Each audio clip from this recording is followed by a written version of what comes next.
but there's a direct line to the door, right? So the monster can immediately open that dungeon door and maybe escape.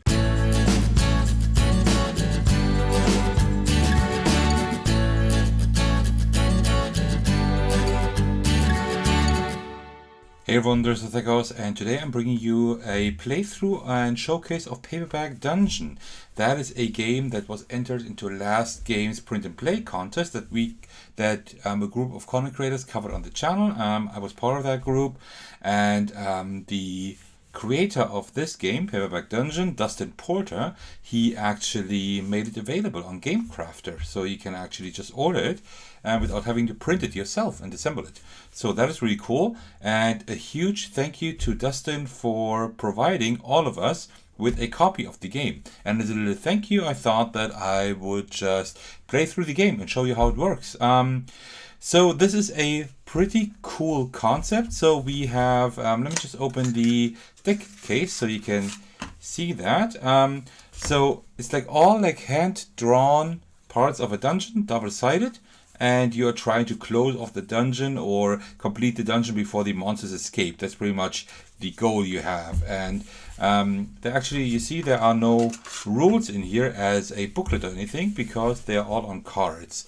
There's quite a lot of cards. I think there's like 5 cards, double-sided, with the rules, how you play the game, the different modes and everything. So that's pretty cool. So let me just quickly set up the game, and then we can get started.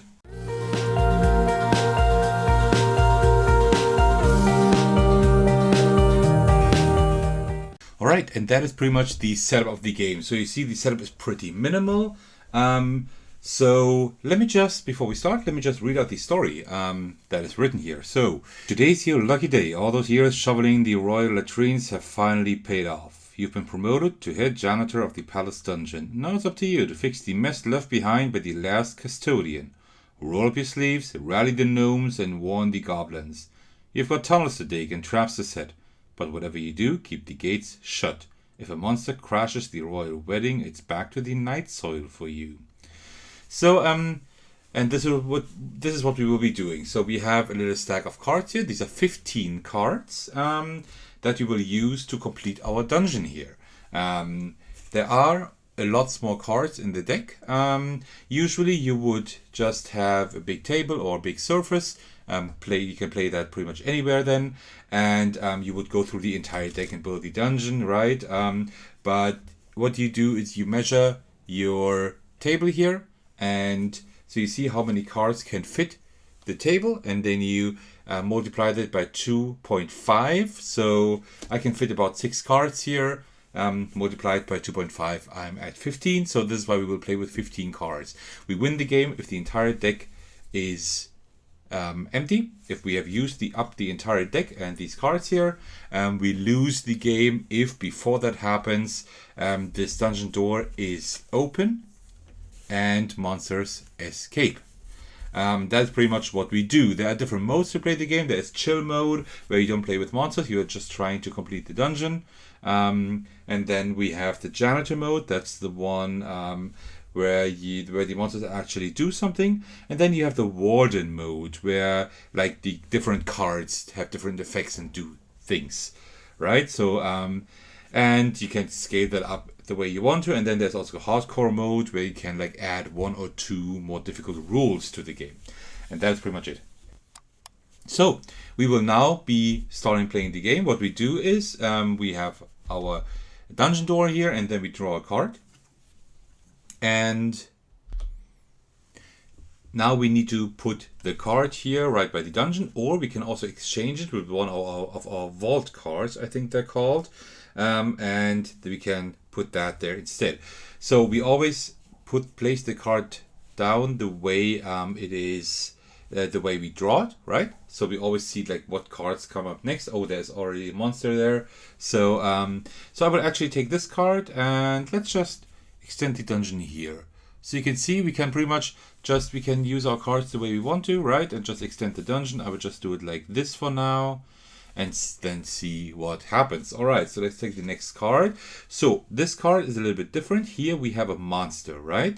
And you can always see that with that symbol here, with this star kind of shape. On the other side, there's no monster, but there is one here. And we already have a problem here, because this monster, we have to put it, because it's face up, we have to put it as far away from the dungeon as possible. So we will have to put it here or there. But there's a direct line to the door, right? So the monster can immediately open that dungeon door and maybe escape. Because this is too tough, that would already make it lose the game. There is a rule in the game that monsters don't enter the dungeon until turn 9, and we are in turn 2. So we take that card back and put it just here under the deck and draw another card, which is good, otherwise you would have lost already. So here we have a few dwarfs, or in this case they are called gnomes, but these this is one of the rules in hardcore mode, so we will not play with those. So we'll just look at those. They're just here, that is fine. So that is totally okay.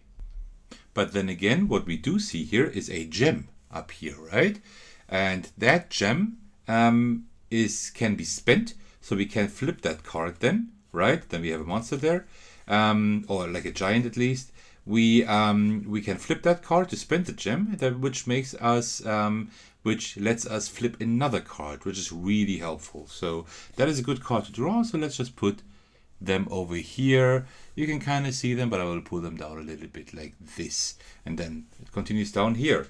Alright, so these goblins might also be a good idea to have in the dungeon here, because if you flip a dungeon, flip a dungeon card with a goblin on it, or with goblins on it, then you flip all other dungeon cards with goblins as well. And that can be helpful if you have, for example, like a monster card with goblins on them, right? So that could be helpful with that gem here. So we might do that, but we don't need it yet, actually. So yeah. Yeah, we don't really need it yet, I suppose. Alright, and then we will take another card. This one is just an open gate. This could be something that we could flip, right? Because if we flipped it, then the gate would be closed. And there are specific monsters that can pass through gates, but not all of them. So that might be an idea. But let's put that down here. Now you see we can have cards overlap like this. It's just important that we don't overlap any of these tunnels here, right? But this is all like walls, so that is fine. We can like overlap it like this, and that's pretty cool. That makes it a little bit dynamic, right? That's pretty cool. All right, let's draw the next card. Here we have another gate that is actually closed, which is good. Oh, that one will be closed as well.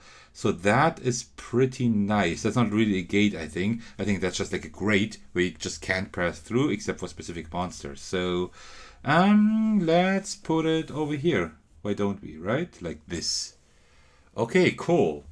And then we continue with the next card. So 2, 4. Now we're in round 5. So 4 more rounds after that, and then monsters can enter the dungeon. All right, so what do we have here? We do have open doors here, right? This way, the other one would be closed, but right now this one is open, this one is closed. And as far as I know, the tools here don't have any significance. I think it's just significant whenever we turn that card over, because then we would free these little guys here. I think that's what's the case here. So we will just take this. Can we put it here? Well, we would kind of obstruct that card here. So let's just put it. Well, let's put it here. Let's do it like this. Okay, cool. There's another thing we can do. So we can spend gems, as I said, right, to flip any card. We can also discard a vault card, like take one of the 2 vault cards, put it under the deck, and then we can also flip a card. But remember, we can never replace one of the vault cards, like add a new one. So if that one is placed on the deck, then we only have one vault card, right? And the vault cards can be important to kind of swap out specific cards. So here we would have another monster, but we're not in turn 9 yet, so we can put that under the deck again. And then here, and same thing here, that's a monster again, right? It's not active here, it would be active there, but it's a monster, so bottom of the deck. Okay, so, and that is nothing here pretty much. So let's just put this card maybe here, right? I think so, yeah. Like this. 2, 4, 6. So 3 more turns and then monsters can enter. That is great. That is a trap. You can see on the other side here it is sprung.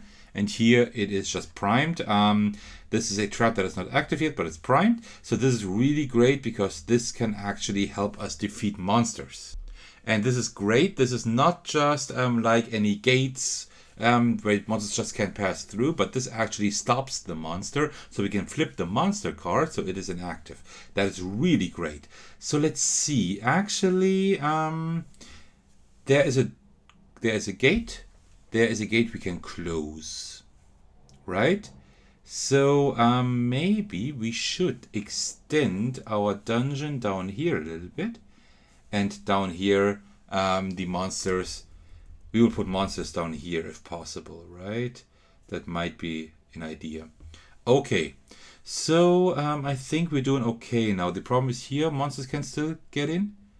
That is a problem. So we need to somehow also finish that off. So let's see. Yeah, well, okay. So let's take this one here. Oh, there's another dungeon card. I don't know if you can have 2 in the game. I don't think so. Let me remove that and just draw another card from the deck we have placed aside. I will just take another card instead because I don't know if that is possible. This one is tough because we can't fit it in here. We could put it down here. Do we want to? I don't know. Maybe. Let's go a little bit further down here, I'd say. Like this. Oh no, well, but, can we do this? Not quite. No, that doesn't work either. Well, that is a little...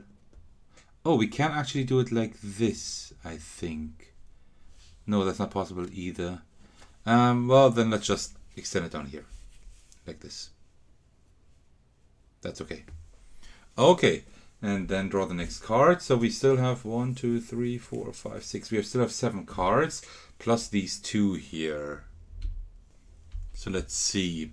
Okay, so the next card here. What is... these are just some goblins here. That is okay. 2, 4, 5. Can we? No, we can't connect these 2.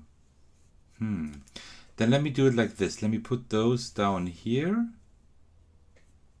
And then maybe we'll be able to connect these 2 at some point. That would be good. Yeah, I think so. I think so, yeah. Okay. And then, oh, we have a monster. 1, 2, 3, 4, 5, 6, 7, 8, 9, 10. Yes, so now we can actually add a monster to our dungeon here. In order to flip a card. So either we flip that one to close the gate. That might be an option. Or we just flip the monster, right? But I think I will rather flip this one here. Flip the gate here like this. So now you see there's a gate. And the monster can't pass through there.